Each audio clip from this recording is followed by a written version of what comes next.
everybody, it's Amaya. So today's video is going to be another makeup tutorial, and it is on this look right here, and I'm not too sure what exactly I'm calling this yet, but I was just hanging out in my room and I decided to play around with some makeup, and I literally just came up with this look on one night and I was like, okay, I need to film that. I don't know what happened, it just came out of my head, so that is what I did today. There really wasn't any plan or rhyme or reason for this look. I kind of just made it up on the spot. So I hope you guys like it. This look was used using all colors except for one from the Jaclyn Hill Favorites palette, because this palette is just so good. And even though they don't sell it anymore, you can buy all these shades individually on Morphe's website. And I only use a few of the shades, mostly like the purpley ones. So you can totally buy these on Morphe's website. They have them. They're great shadows. But I haven't used this palette in a while because I've been using the Morphe 350 and Makeup Geek shadows lately. So I haven't been interested in this one. But I pulled it out again and I'm like, yeah,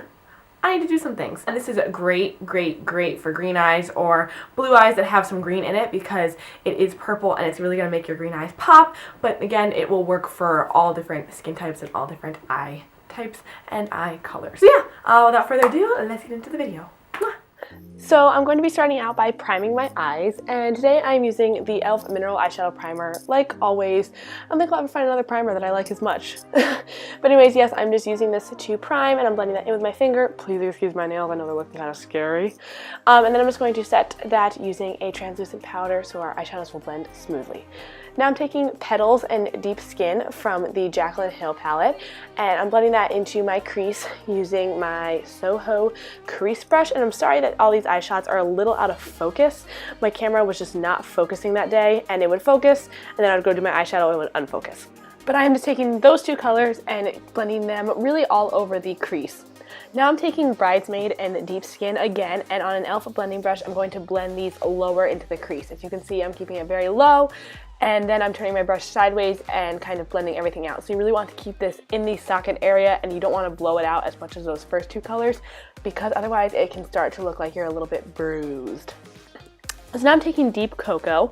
This is also from the palette, and I'm taking this on a Morphe brush. I don't know the exact name, but I'll put it in the description box. And I'm really focusing this on the outer corner. As you can see, I am putting it on the lid, but on the outer lid. Now I'm taking the shade Secretive, which is lighter than Deep Cocoa, and I'm just taking that same Morphe brush and putting that on the rest of the lid, and also blending that into the crease, just so we can have kind of a smooth transition. And then I'm going back out with that fluffy brush and blending everything out. Now I'm taking those two colors and mixing them together and putting them all over the lid. I'm just really going to keep packing these on, but keep this lower.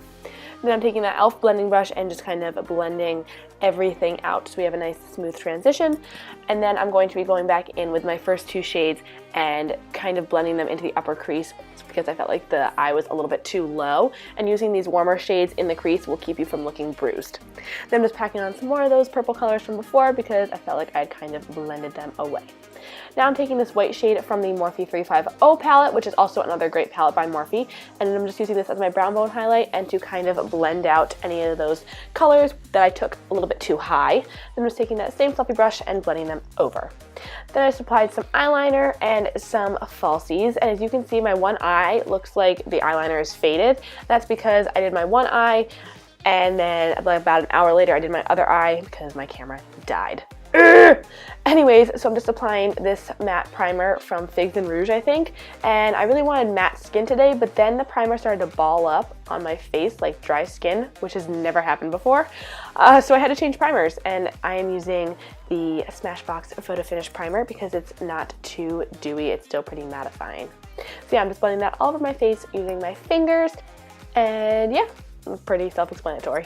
So now I'm taking the NYX primer spray and spraying that all over my face, and now I'm taking the L'Oreal True Match Lumi Cushion Foundation, and I'm in the shade W2. Then I'm spraying my Real Technique sponge with some of that primer spray and then applying this.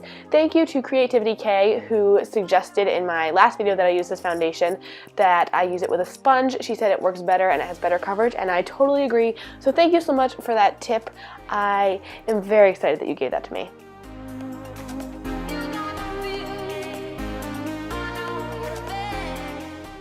Now I'm taking my e.l.f. HD Lifting Concealer, and I'm going to be applying that all over my under eyes just to kind of conceal all my dark circles. And it looks really yellow on camera, which is kind of funny because it's actually on the neutral orangey side. And then I'm going to be taking my Maybelline Fit Me concealer in the shade Fair to highlight the rest of my face.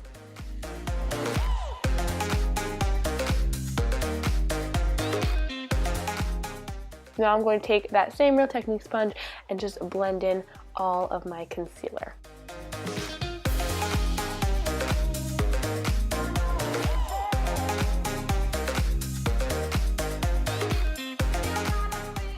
Now to set that, I'm going to be taking this powder from e.l.f. Ooh, gotta moisturize the lips first. I'm going to be taking this powder from e.l.f., which is the HD Under Eye Setting Powder, and I'm going to be using this with an e.l.f. tapered brush to just kind of set and brighten my under eyes. And I'm also putting this on the chin, the forehead, and the nose, just kind of everywhere where I put concealer, so that way the highlight is nice and even. Now I'm taking Rimmel Stay Matte Powder in the shade Creamy Natural and just applying that all over my face to set my face and make sure my foundation doesn't slide off throughout the day. Now I'm taking this bronzer from the St. Lucia Duo by e.l.f. and I'm taking an e.l.f. mineral powder brush to contour. I love this bronzer because it works as a contour shade and as a bronzer because it's not too orange. And yeah, I'm just kind of carving out my cheekbones and blending that upwards. You never want to blend down when you're contouring because it kind of defeats the purpose and can make you look muddy.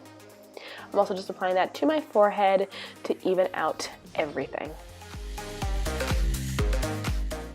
For blush today, I am using, oh, hold on, gotta dance. Anyways, I'm using this shade, and it's in the shade Jet Setter, and it's from e.l.f.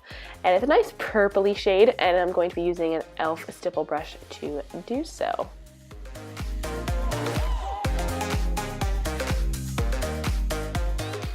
I'm just going to be blending that out using an e.l.f. complexion brush because I felt like everything was a little bit choppy, which is never a good thing. Now I'm taking this e.l.f. baked blush, well it's technically a baked blush, in the shade Pinktastic, but I'm using it as a highlight, and I'm taking my Morphe M501 to do this. I really like this highlight when I want something very natural and not too glittery because it is super duper amazing. Now to finish up the eyes, I'm taking this Master Smokey liner by Maybelline, and this is in the shade Smoky Brown or something like that. It's just a brown eyeliner. You can use whatever brown eyeliner you have, but I went for brown and not black because I didn't want this to be too smoky. Now I'm taking the shades Deep Skin and Toasted Hazelnut, and I'm just going to be blending those under my eyes with a Morphe pencil brush. And then I'm going to be taking Deep Cocoa and blending that on the outer corner and slightly into the middle of the lid. If you do this too much, it'll make your eye look bruised, so don't take purple too low. As you can see, that's just the difference between my two eyes. Now I'm going in with Lumiere lippy stick from ColourPop, and I realized that it was a little too pinky purple, so I went over it with the shade Oh Snap, I think, from ColourPop, which is a nice cool tone nude, and that's the finished look. So I hope you guys like it, and yeah, I'll see you guys later. Bye! Mwah.